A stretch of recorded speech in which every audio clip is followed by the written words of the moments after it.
撒母耳記下第5章。以色列眾支派來到希伯崙見大衛說：我們原是你的骨肉。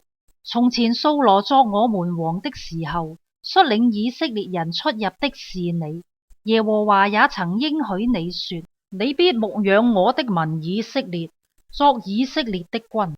於是以色列的長老都來到希伯崙見大衛王。大衛在希伯崙耶和華面前與他們立約，他們就膏大衛作以色列的王。大衛登基的時候年30歲，在位40年，在希伯崙作猶大王7年零6個月，在耶路撒冷作以色列和猶大王33年。大衛和跟隨他的人到了耶路撒冷，要攻打住那地方的耶布斯人。耶布斯人對大衛說：你若不趕出瞎子、瘸子，必不能進這地方。心裏想，大衛決不能進去。然而大衛攻取錫安的保障，就是大衛的城。當日大衛說：誰攻打耶布斯人，當上水溝攻打我心裏所恨惡的瘸子、瞎子。從此有俗語說：在哪裏有瞎子、瘸子，他不能進屋去。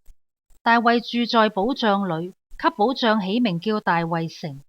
大衛又從米羅以裏周圍築牆。大衛日漸強盛，因為耶和華萬軍之神與他同在。推羅王希蘭將香柏木運到大衛那裏，又差遣使者和木匠、石匠給大衛建造宮殿。大衛就知道耶和華堅立他作以色列王，又為自己的民以色列使他的國興旺。大衛離開希伯崙之後，在耶路撒冷又立後妃，又生兒女。在耶路撒冷所生的兒子是沙姆亞、索巴、拿單、所羅門、益轄、以利書亞、尼斐、雅非亞、以利沙瑪、以利雅大、以利法列。非利士人聽見人膏大衛作以色列王，非利士眾人就上來尋索大衛。大衛聽見，就下到保障。非利士人來了，布散在利乏音谷。大衛求問耶和華說：我可以上去攻打非利士人嗎？你將他們交在我手裏嗎？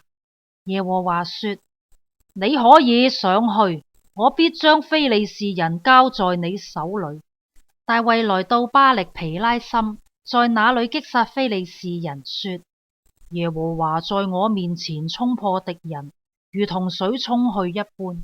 因此稱那地方為巴力毘拉心。非利士人將偶像撇在那裏，大衛和跟隨他的人拿去了。非利士人又上來，布散在利乏音谷。大衛求問耶和華，耶和華說：不要一直的上去，要轉到他們後頭，從桑林對面攻打他們。你聽見桑樹梢上有腳步的聲音，就要急速前去，因為那時耶和華已經在你前頭去攻打非利士人的軍隊。大衛就遵着耶和華所吩咐的去行，攻打非利士人，從加巴直到基色。